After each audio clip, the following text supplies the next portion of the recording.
2. Turn what out? On 2, off 3. And then Conrex.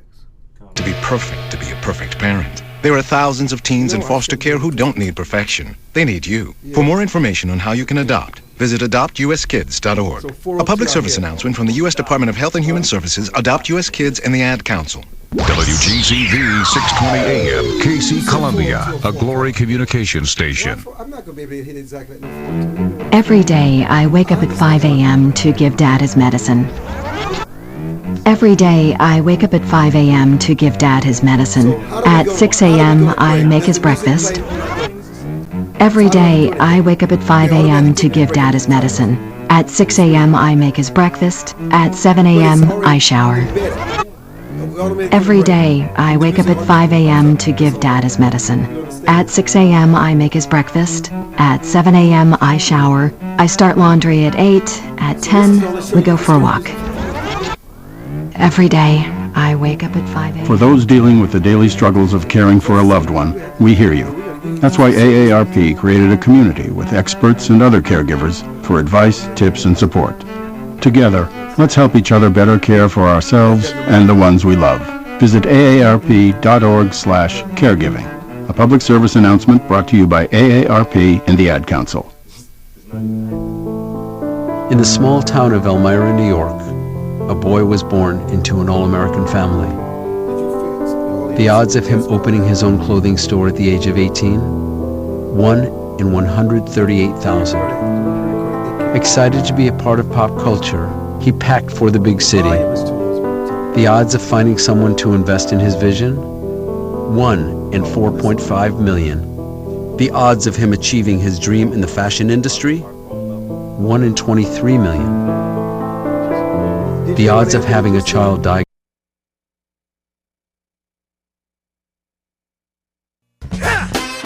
Good God! I got to ask you what we need. Soul food. Henry Soul Food. No, we need it. Soul Food. Henry Soul Food. No, I like it. Soul Food. Henry Soul Food. No, we need it. Soul Food. Henry Soul Food. Home of the sweet potato pie.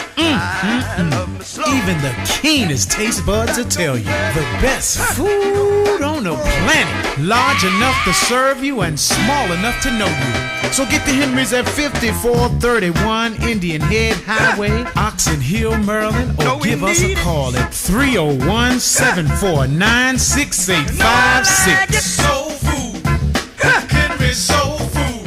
What we need. Soul food. Henry Soul Food. Welcome to the Armstrong Williams Show, brought to you by Golden Crust Bakery, the fastest growing Caribbean-owned franchise in the United States. Golden Crust is committed to the delivery of quality food and excellent customer service. Visit them today at goldencrustbakery.com.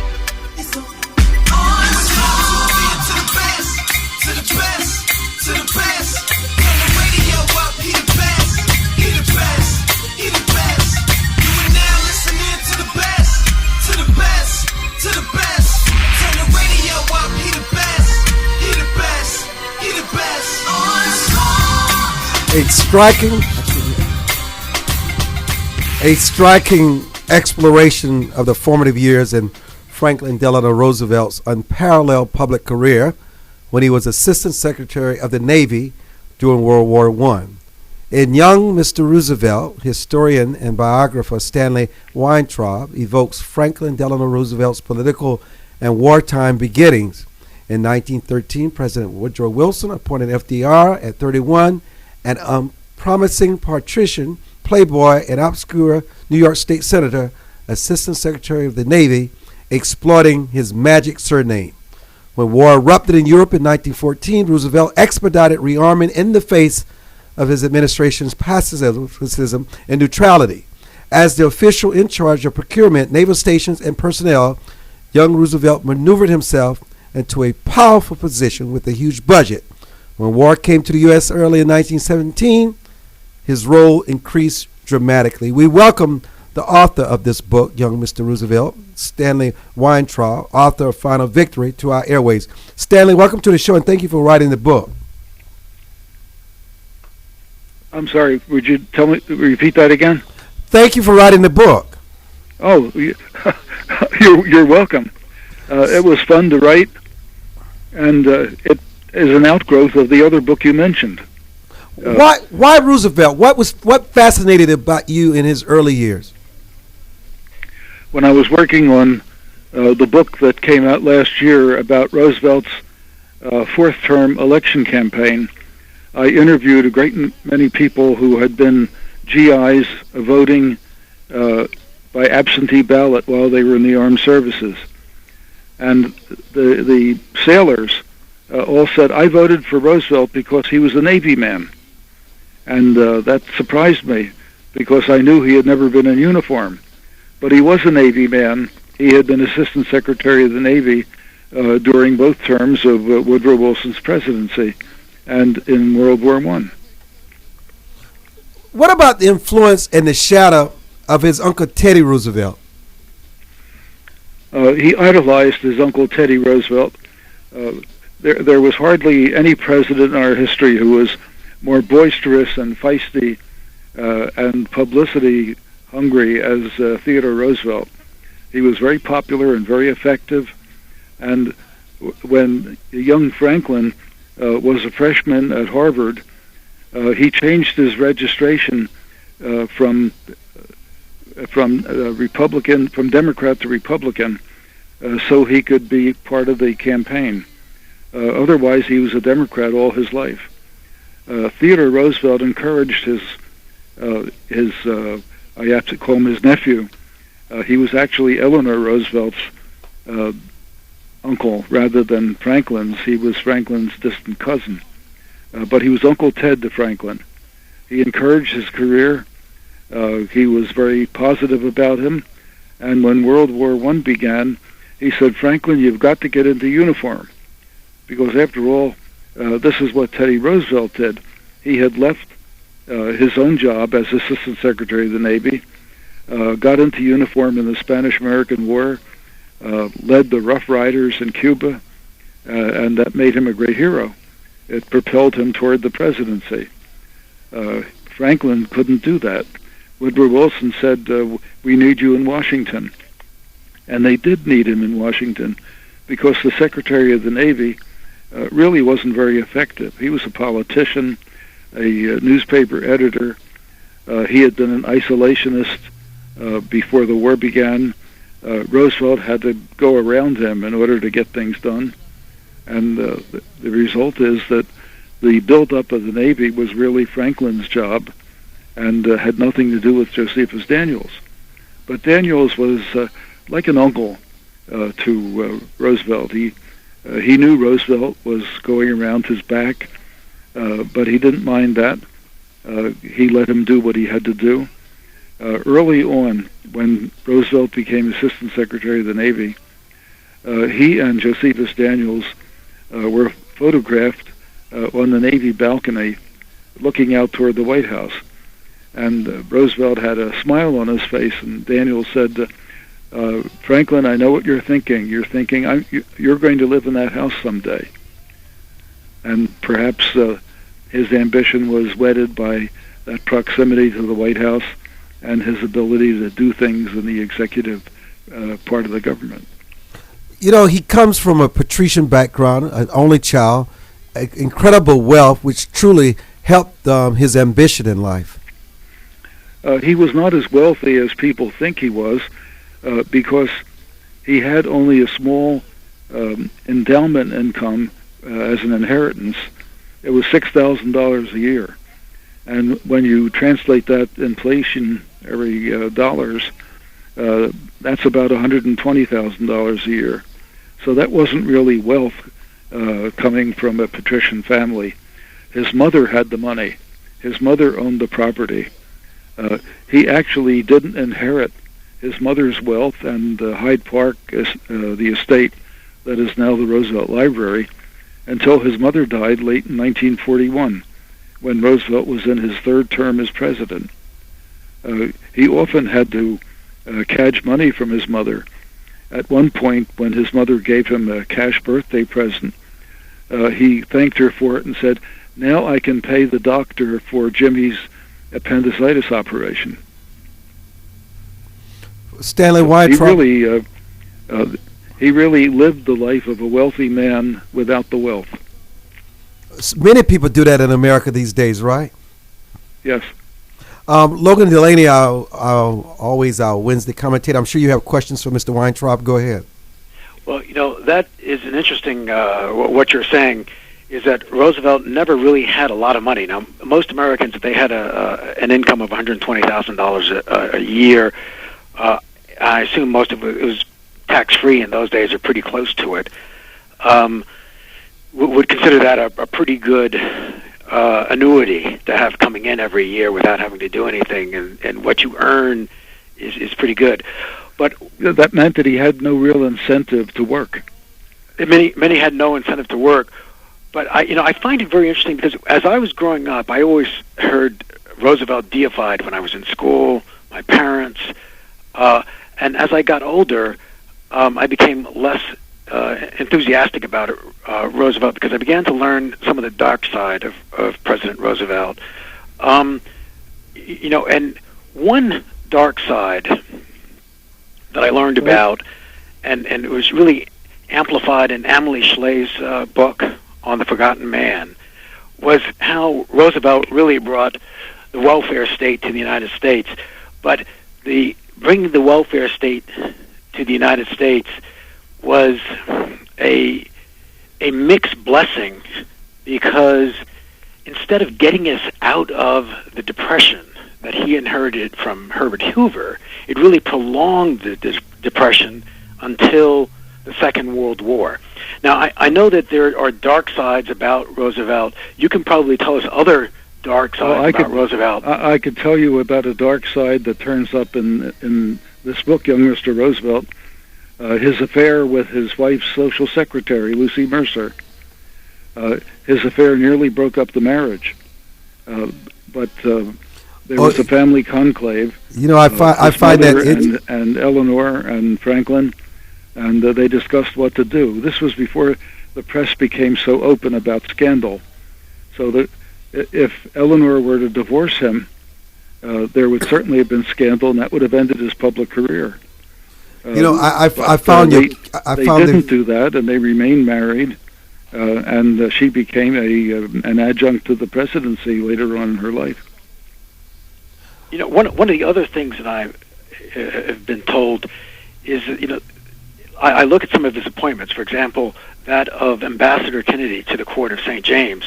Ambassador Kennedy was just short of a Nazi. He was. Kennedy was certainly pro-Nazi.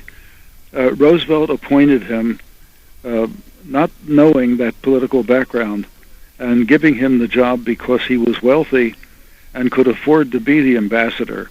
There was not enough State Department money to support the lifestyles of ambassadors who were sent to Paris or to London, and Joe Kennedy had that money for the lifestyle.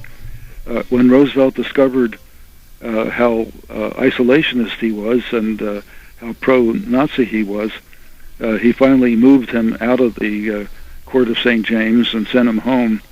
And Kennedy was bitter about it. He wanted another job in the Roosevelt administration, and Roosevelt wouldn't give it to him.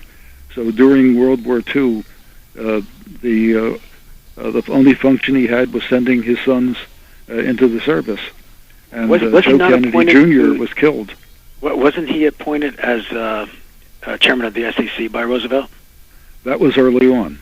That was early on. Oh, that was after. That was early on. Roosevelt made him ambassador to England. After he was SEC. To get him out of the SEC. So why did he want to, once again, it's an interesting thing. Roosevelt picked somebody who was known as a crook on Wall Street, somebody who was a bootlegger, somebody who was a market manipulator, made him head of the SEC, and then this same guy was a Nazi sympathizer and made him, took him to the court of St. James. Well, he didn't know he was a Nazi sympathizer, and he extricated him from the court of St. James. Joe Kennedy became a Republican. or pro-Republican, and he and Roosevelt were never friends again. But this is later on. Yeah. During the period I'm talking about, Roosevelt knew Joe Kennedy as the assistant manager of a shipyard. Roosevelt, after all, was the assistant secretary of the Navy, and Joe Kennedy was a very effective manager of the naval shipyard. And it turned out that he was effective in business at nearly everything he did, although a lot of it was underhanded. The appointment later on to England was made because he was wealthy. The job had to be given to somebody who could afford to be ambassador. But Roosevelt made a lot of contacts as Assistant Secretary of the Navy that later became important in World War II. For example, one young destroyer commander that he knew well became Admiral Bill Halsey, a hero of the Pacific War. Another young officer was Admiral Leahy. Admiral Leahy became the chairman of the Joint Chiefs of Staff during World War II. Quite a number of people that he met then and who he discovered were effective and useful served him as president later on. So he was building his connections for the presidency then. You know, one of the other interesting parallels with him is Winston Churchill, who also served as the equivalent of Secretary of the Navy of the British Navy during the First World War. And Churchill invented stories about his acquaintance with Roosevelt then much later on. He and Roosevelt met only twice during World War I, and on the second occasion in London, when Roosevelt was there representing the President and the Secretary of the Navy. He was at a function for all the visiting dignitaries dealing with the war at one point, and was asked suddenly to make a speech. He hadn't been prepared, but he made his speech. He was very good at this. And Churchill came up to him afterwards and had some nasty things to say because he was drunk. And Churchill was often drunk.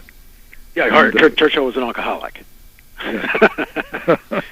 Well, we know that later on because when he came to the White House after Pearl Harbor, he practically drank the White House dry. Talk about Roosevelt abroad and the impact in his younger years. He went abroad. Well, actually, Roosevelt had gone abroad just about every year with his mother and father. As a result, he knew French and he knew German, and he knew both of the countries pretty well. But he wanted to get into the action during the war, and he had to talk the President and the Secretary of the Navy into letting him go because they needed him at home. He was an effective manager. He managed the Navy yards. He managed procurement. He managed the labor issues in the department, and they didn't want him to go. But Roosevelt said somebody had to go who knew about the Navy over there, and the Marines were doing a lot of the fighting when we got into the war, and the Marines were part of the Navy. And so he did go across and visited France, was under fire, actually, at Verdun. And when he came home, it turned out that he was very, very sick on board because of the influenza epidemic. He was carried off the ship in a stretcher. And when his wife and mother took him to a sick room at her apartment, they unpacked his luggage and they found all his love letters from Lucy Mercer. Wow. Which nearly destroyed the marriage. What defined him in terms of leadership, wherein he became recognized as the potential leader of the nation, that he was electable? Well, I think he was one of the most visible people running the war effort in World War I. He's the one who insisted on the convoy system for ferrying ships with war supplies to England. He insisted on building submarine chasers when the admirals didn't want those small boats. He devised a system of mining the English Channel and the North Sea to keep German submarines out, and he pushed for the building of a big navy. So he was a public figure, but even more than that, the name of Roosevelt was magic after Uncle Teddy. And in 1920, when the Democrats realized they were going to lose the election, but they didn't want to lose it embarrassingly, they asked Roosevelt to become the vice presidential nominee. And so still in his 30s, he ran for vice president, and although he lost, he traveled around the country and made himself very visible. It was a very successful campaign personally for him, which is really the end of my book, because the next chapter would have been his suffering from polio, becoming paralyzed in both legs, and his political career seemed over. But he had a successful enough political career before that he wanted to continue. And he was persistent and dogged, and became, despite his frailties and his difficulties in mobility, he became governor of New York, served for 2 terms, and that propelled him into the presidency. So much of this preparation was in those early years when young Mr. Roosevelt was Assistant Secretary of the Navy. I try to bring in various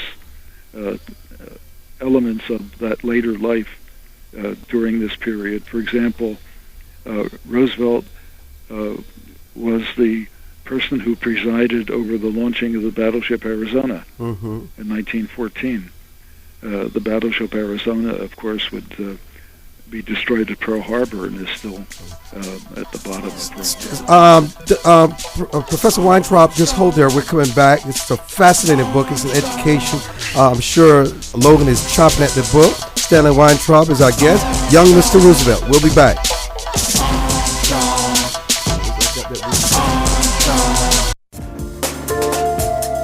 For more information on the Armstrong-Williams Show, please visit our new website at www.rightsidewire.com.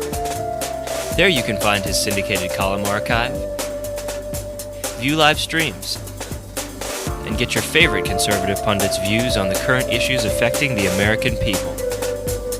From building wealth to foreign policy, stay connected with Armstrong-Williams and his colleagues at the all-new www.rightsidewire.com.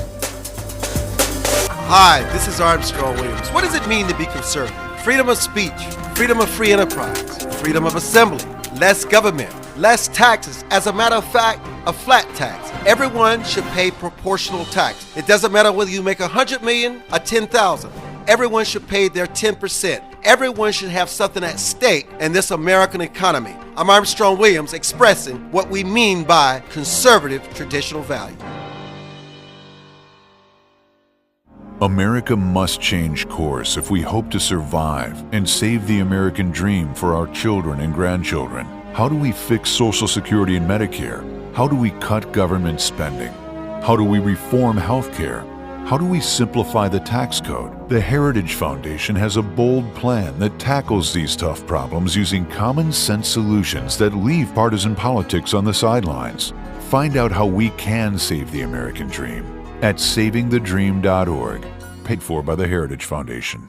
Elder chicks is an exciting part of the fastest growing segment of the population. Women in their 70s, 80s, and older who are mastering the art of a senior life. We're no longer unseen and unheard. We're providing role models for each other and the baby boomers who are fast approaching retirement. Join our virtual community. Hit www.elderchicks.com on your computer keyboard. Where heads of state, sports, entertainment, and political celebrities meet. You're listening to Armstrong Williams. Franklin loved the opportunity for former ship inspections, the salutes of 17 guns and flower ruffles to which he was entitled, the honor guard standing at stiff attention, and soon the raising of the Assistant Secretary's white 4-star flag, which would design as there had never been such a standard. Wilson Brown, who would later be a vice admiral and naval aide to FDR in the White House, recalled Roosevelt was at home on the water. Logan. You know, a lot is talked about his relationship with Eleanor, and Eleanor is certainly a major influence. But we know, and just from history, that Roosevelt died in the arms of Miss Mercer. Well, not in the arms of Miss Mercer, but she was present. Maybe not literally in the arms of Miss Mercer, but she was there, and Eleanor wasn't. She was there, and Eleanor wasn't. He had seen her, that is Lucy Mercer, over the years, once or twice a year. And when her husband died in 1944, he called her in to wish her well, and they got to see each other a couple of times. She asked him then if he would let a friend of hers paint his portrait. And so she came with her friend, the artist, to have the portrait painted in Warm Springs, Georgia, where he was recovering, as usual, from the winter respiratory illnesses that he had, and of course to swim in warm water for his polio. And while the portrait was being painted and Lucy Mercer was sitting off to a side, he said, I have a terrific headache. And he slumped and died of cerebral hemorrhage. Right. Now, the question I was going to ask you is, was the marriage with Eleanor arranged, or was this a love match? It's hard to say that it was a love match. It was not arranged. But she was a first cousin of his, and men didn't have much opportunity to meet women in that kind of formal aristocratic society that he was in, and he became attracted to her. She was a smart woman, and it was pretty much the only woman he had known socially. They married, and Teddy Roosevelt, the Uncle Ted, said, "If you like, I'll even have you married in the White House." And they rejected that idea. They didn't want to be overbearing in that respect. But he and Eleanor had 4 sons and a daughter. The sons all fought in World War II. The daughter became very important to him as an adjunct to his life later in his life. And Eleanor became his legs. He, after all, was paralyzed. And Eleanor, although there was no amorous relationship anymore after the Lucy Mercer affair, Eleanor did many jobs for him. And there are cartoons in the editorial pages of newspapers that poke fun at this. One of them, for example, shows coal miners with the lamps on their helmets looking up and saying, "Why, there's Eleanor. She's come to inspect the mine." So wow. She was a vital presence in his life. And it's very important to see the Roosevelt Memorial in Washington, D.C., and discover that there is a statue of Eleanor as part of that Roosevelt Memorial. And when you walk in the memorial, you see a wheelchair with Roosevelt sitting in it. It's probably the only statue of somebody sitting in a wheelchair that people will ever see. And it's not a normal hospital-type wheelchair. It's a kitchen chair with wheels on it. Roosevelt didn't want attention called to his disability, and so he used a kitchen chair all his life. How were they so successful in keeping his medical challenges away from the public? And would it have made a difference that the public had known? It probably would have made a difference because at the beginning, the fact that the public didn't know this made him a person who looked like he had the power and ability physically to be an executive, to be governor, and to be president. And he didn't want attention called to it. He didn't want a sympathy factor. He wanted to be credited for what he did. And the result is that there is no photograph I know of that appeared in newspapers or magazines in which Roosevelt is in a wheelchair. The only time he made it very public was in 1944 when he visited Pearl Harbor and went into the service hospitals to visit the Navy and the Army people who had been badly wounded. And he went into the wards where there were amputees deliberately being pushed in a wheelchair to show them that if you're disabled, you can make it anyway. And they were very impressed by seeing the president getting over his disability and being their commander-in-chief. Logan? I think that is one of the interesting things, is that Roosevelt did not want the world to know that he was in a wheelchair. And it's interesting, one of the things I think that made Roosevelt great is that he did not want any sympathy or special favors done for him because he was handicapped. And it's as a result, one of about the only accurate thing in the movie about Hyde Park on the Hudson, which came out a year or two ago, showing Roosevelt in 1939, is that Roosevelt drove around in a Ford convertible and sat in the driver's seat. He had special hand controls made, and so there were many newsreel films and pictures of Roosevelt tooling around in his convertible, and people did not know that he needed hand controls to do it. I think it was one of the very admirable things about him is that he had this handicap. He overcame this handicap. He did not expect people to make adjustments for him because he had a handicap. And to me, that is a very admirable trait. Well, more than that, it may very well have shortened his life to have done many things to show that he had the strength and the ability to do things that other people might not have been able to do. In the 1944 presidential campaign, for example, he traveled by car up and down the streets of the boroughs of New York and traveled 54 miles in an open convertible in pouring rain, cold pouring rain, to meet the people. It was a very impressive thing to the millions who came out to greet him. He looked vigorous, and he was. Twice the convertible had to duck into a private location where they changed his clothes so he would buy clothes again. The Secret Service helped in that respect. What do you think it was quite a challenge that he had. What do you think his presidential legacy is? What do you think in terms of the substance and the meaningful things that he left behind and in terms of accomplishments as president? I think people remember him now mostly not for the period of the Depression which we weathered, but for the World War that we weathered. He led the nation through the war. He was very successful in making it a two-party enterprise.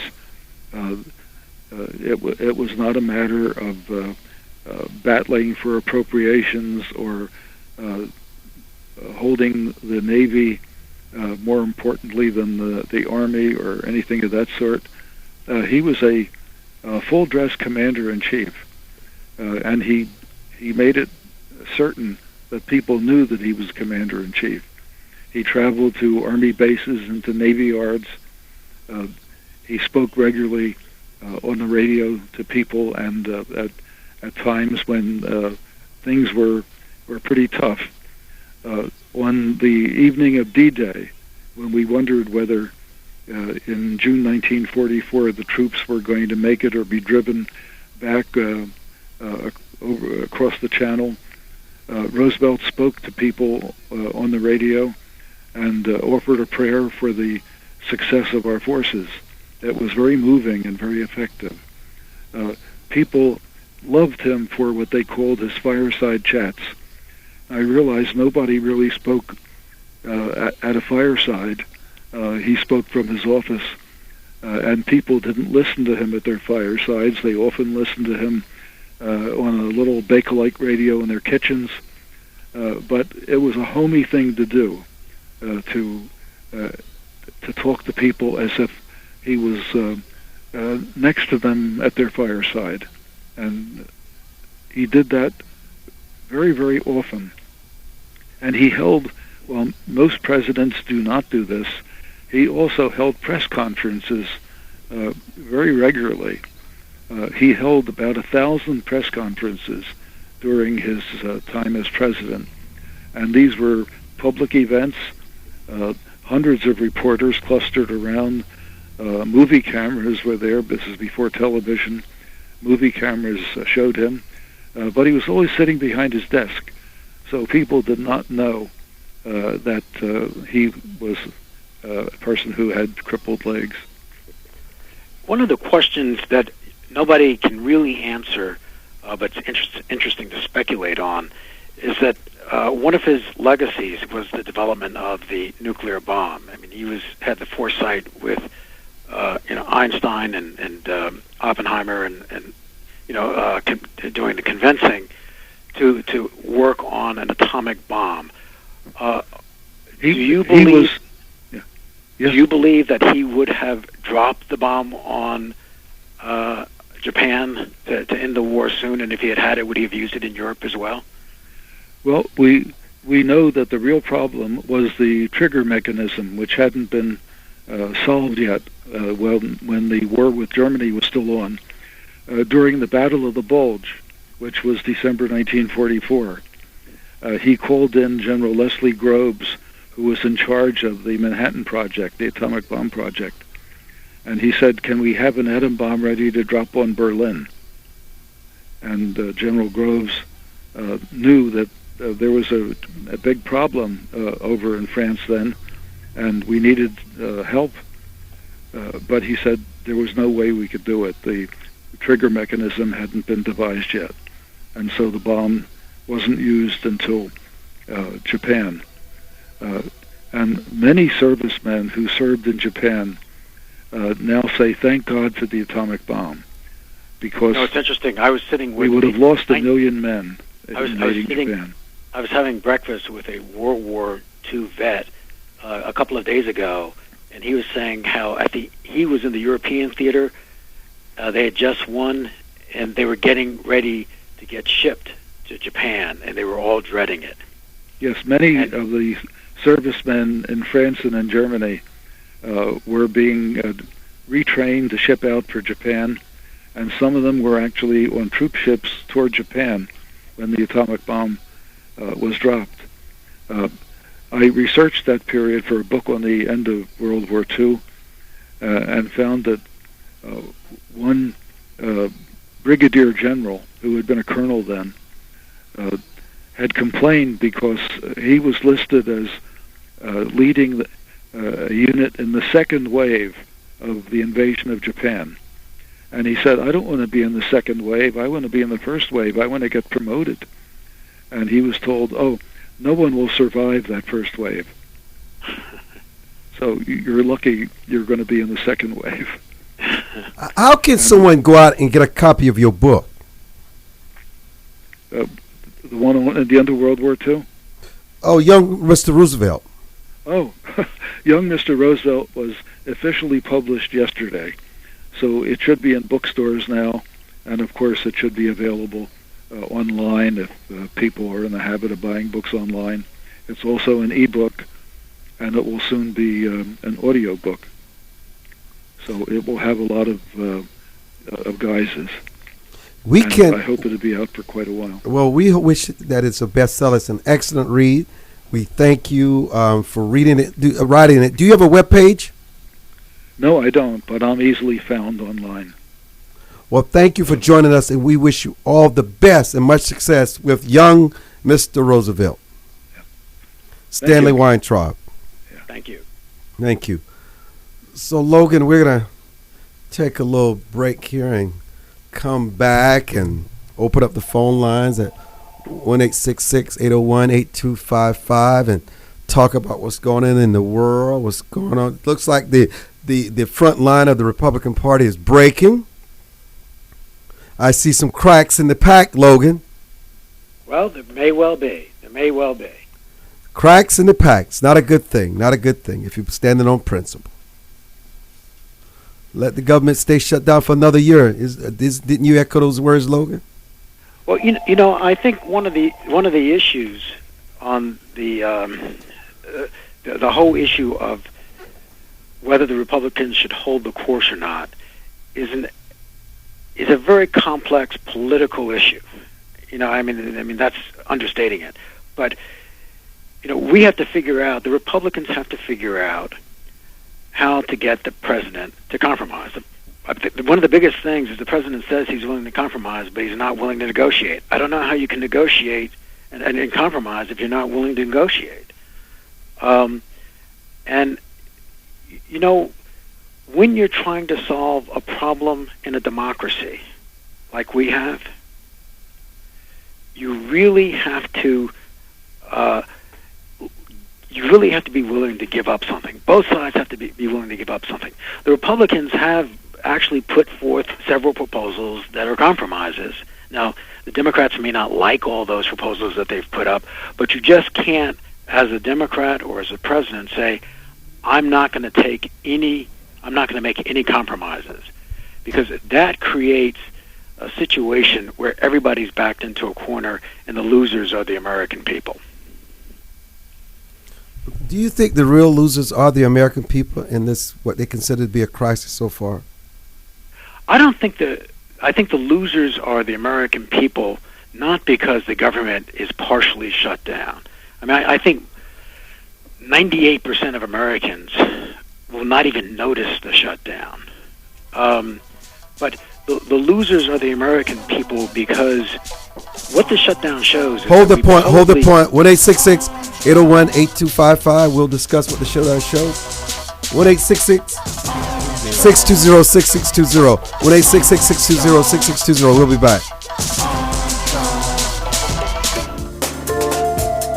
For more information on the Armstrong-Williams Show, please visit our new website at www.rightsidewire.com. There you can find his syndicated column archive, view live streams, and get your favorite conservative pundits' views on the current issues affecting the American people. From building wealth to foreign policy, stay connected with Armstrong Williams and his colleagues at the all-new www.rightsidewire.com.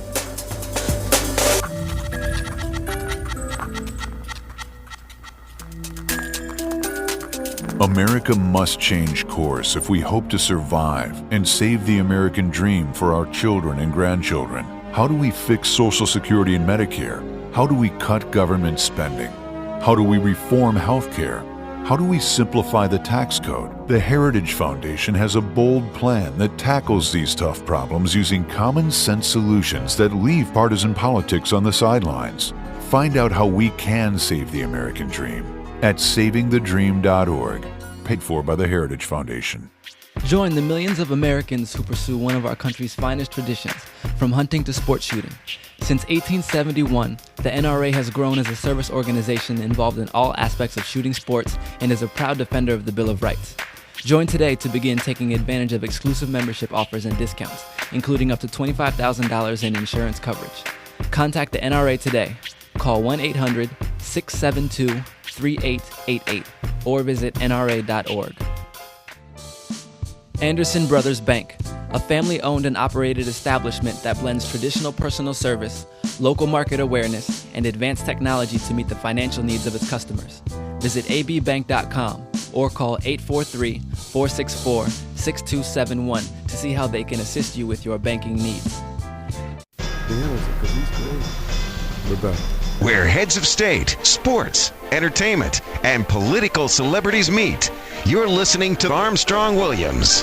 Logan, how do you, as a businessman and entrepreneur, confront the many people that want you to loan them money, and when you don't, it creates unforeseen tension? It's not a problem for me, because I've made it clear all of my life that I'm not a bank, and if you need a loan, go to a bank.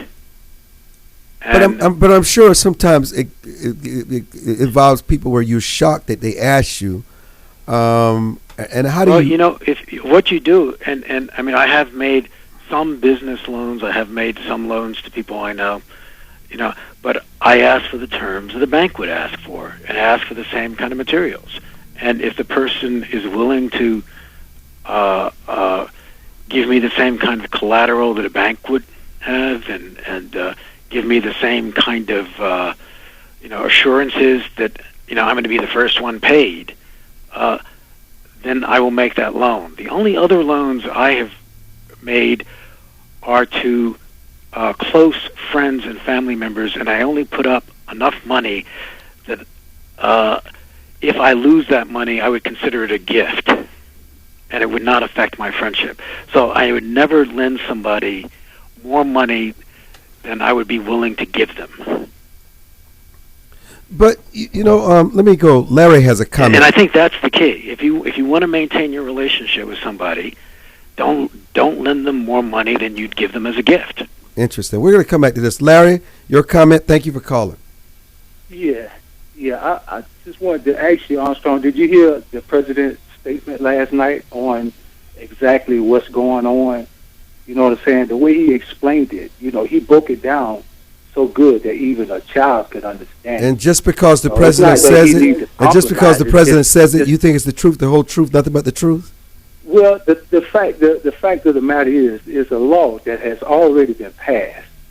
You see what I'm saying? And he don't want to do all this negotiating over this right here. What he was basically saying is, after we get past this shutdown and all this, then we could talk. But don't hold nothing at my head talking about. Logan, is that also your interpretation? But see, the thing is, a lot of people just don't get it. They try to make it complicated. You know what I'm saying? As if all he was basically saying is, yeah, we can negotiate, but don't hold a gun at my head and hold everything up for ransom. Let the American let the system work as it should. And well, actually, I think the system is working as it should. And one of the things is that Congress has the power over the purse. And just because you pass a law, let's just say you pass a law that says you're going to hire a police force, the number of policemen that you hire each year is up to negotiation. It's so if you want to hire, the law doesn't say you must hire 1,000 policemen, and the law says you may hire policemen, but every year you have to negotiate. Do I hire 1,000? Do I hire 1,500? Do I hire 500? The same thing with the number of troops. Just because you pass a law, that law doesn't bind other Congresses in funding that. So, and that's one of the interesting things about separation of powers in the Constitution.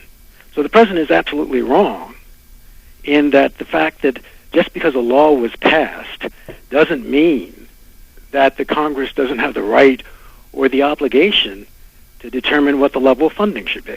Well, he's not trying to not fund something. He's just not letting them pick what they want to fund. All he's saying is just go ahead and let the system work as normal as it should. They are. They said, okay, we're not going to fund Obamacare unless you sit down and negotiate with them. Down because they want to hold everything. The Republicans want what they want, and that's that. They're not taking. It's like trying to explain to somebody that a man, just because the color of his skin is different, don't mean he needs to be in the back of the line. You know what I'm saying? It's like you're trying to explain something so simple, and people. Unfortunately, I don't know what you're saying. Act like they can't understand it for what reason, I don't know. But the man explained it real well. It sounds to me that reasonable people could differ. You and I do differ. I'm going to make the assumption that you're reasonable. So you don't think that all of this right here is because of the color of the man's skin? Absolutely not. No, it's the color. It's the color of his ideas. It's the color of his ideas. I think it's the ideas. color of his skin got nothing to do with Nothing at all. Because then if that's the case, you could accuse Logan and I of the same thing. Logan and I feel the same way. It has nothing to do with no race. Voted for Obama. Please. And who are against Obamacare. I voted for him and I'm against it. So please, that has nothing to do with race. It's about his policies. It's there. Whether you're against it or for it, it's there. You see what I'm saying? So all this bickering back and forth about it. Let me just ask you something. Because don't forget Jim Crow laws were voted in. Because of the color of his skin, they're not going just because one at a Jim Crow time laws were on the books doesn't mean that they were right or that they had to be enforced. So you think Boehner is all right? That's what you're saying? Yes, I think he's all right. I know he's all right. I don't have to think about it. I may not agree with everything that Boehner does. He's a good man. But I don't think I wouldn't go around calling him a racist because he disagrees with the president. I know you say the president is 100% wrong. No, that's not what he said. He didn't say 100% wrong. 100% wrong. No one said that. That's what you're saying. You're trying to put words in our mouth. He shouldn't have to negotiate. He should have to negotiate. I feel like he needs to have to negotiate. He needs to negotiate. They shouldn't hold the country in ransom and try to pass certain bills that they want to pass. I don't think. By the way, this has happened many times in the last 50 years. There's nothing new about this strategy. Well, if you listen to his news last night, he said some of the things that's going on now has never happened. That's not true. That is not true. That is not true. That's going on is because of the color of his skin, but everybody else know it. Hey, listen. You can't use the color of your skin and race. I'm using it because it's true. For political disagreement and to don't use the color of his skin, but I can't help but use it because it's true. I can listen to some of the conversations y'all having and know that it's all about this man right here. I feel like he's 100% right, and I feel like Boehner is 100% wrong. What's the color of your skin? I'm black. I don't know that unless you tell me. Huh? I don't know that unless you tell me. But I'm telling you, I'm black. And I don't care. I care about the ideas. I know, but that's what you say out your mouth. But your actions so different. You white, right? What color your skin? American.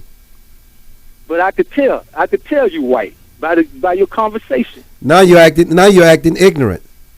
Now, you might say I'm acting ignorant, but all I'm trying to No, but you are acting ignorant. I'm just telling you how you acting now.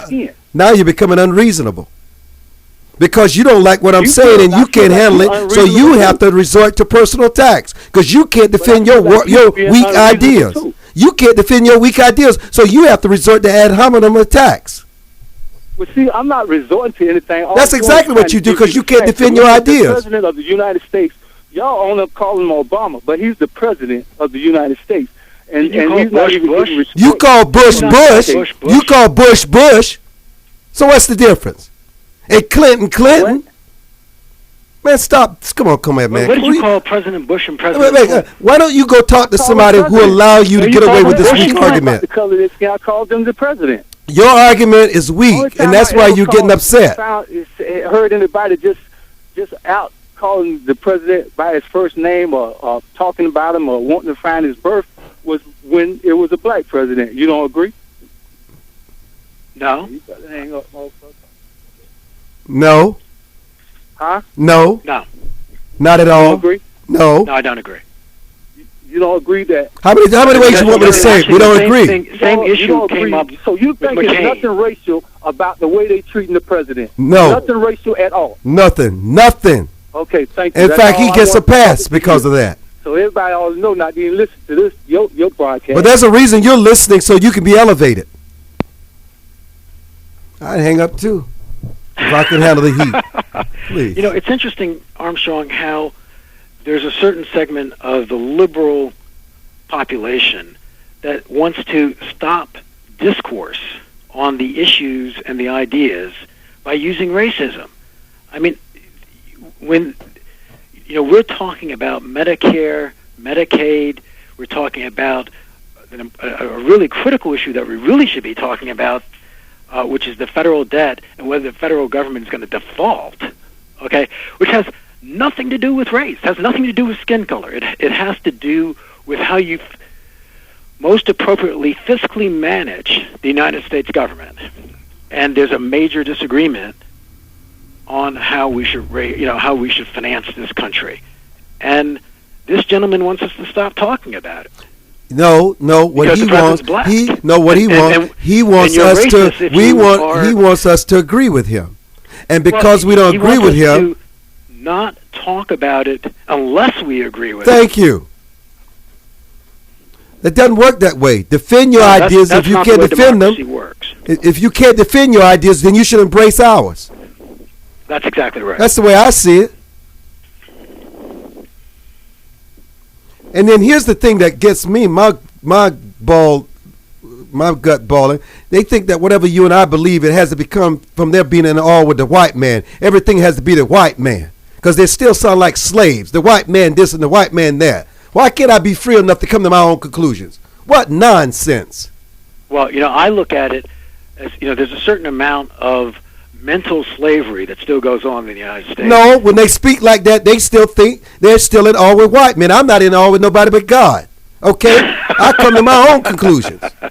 Well, I just think there are a number of people who refuse to go against, the mainstream thought because, they. Well, you know what? It's difficult. It's difficult, Logan, if that's all they know.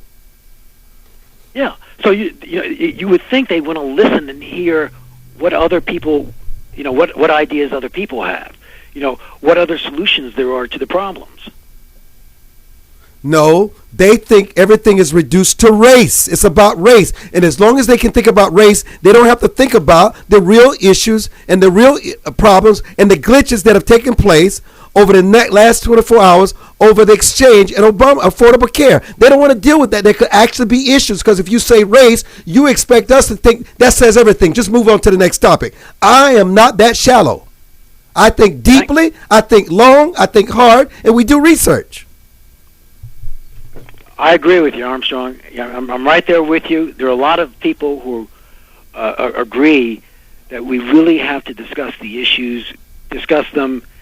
Nobody says that there's no racism in America, but just like nobody will say there's no anti-Semitism or any other kind of prejudice in America. But there's prejudice all over the world. We've been living with prejudice since time began. And some people overcome prejudice. And I look at the Jews, I look at the Chinese who come to America, face all kinds of prejudice, and end up being the richest ethnic groups in America because they overcome prejudice. They don't let prejudice stand in their way. And we're going to sit here and try to get some phony, ridiculous argument about Obama not being respectful. Some issue. We got real issues out here, and you want to talk about how we refer to the president as being disrespectful and want to talk about some race. What we need to do is talk about substantive issues in this country. I'd like to have that guy go back and listen to the radio, listen to TV 7 years ago, and listen to how people talked about President Bush. They didn't, they called him Bush, they called him, shrub, they called him all kinds of things. That if you called Obama those things, people would say you're a racist. They tossed the shoe at him. They did toss a shoe at him, didn't they? Yeah, and some Americans lauded it. They thought it was wonderful. Yeah. And if they had Not laughed and recognizing ridiculed President Obama like that, they would have cried out it was racism and everything else in the book. Are you kidding me? That comes with the turf. I know. That's what happens. I like it when I get fired up. Well, what I wanted to bring up before we go off the air is that the real issue that we have to sit down and negotiate with all sides is a potential default. We cannot let the United States government not pay its obligations in a timely manner.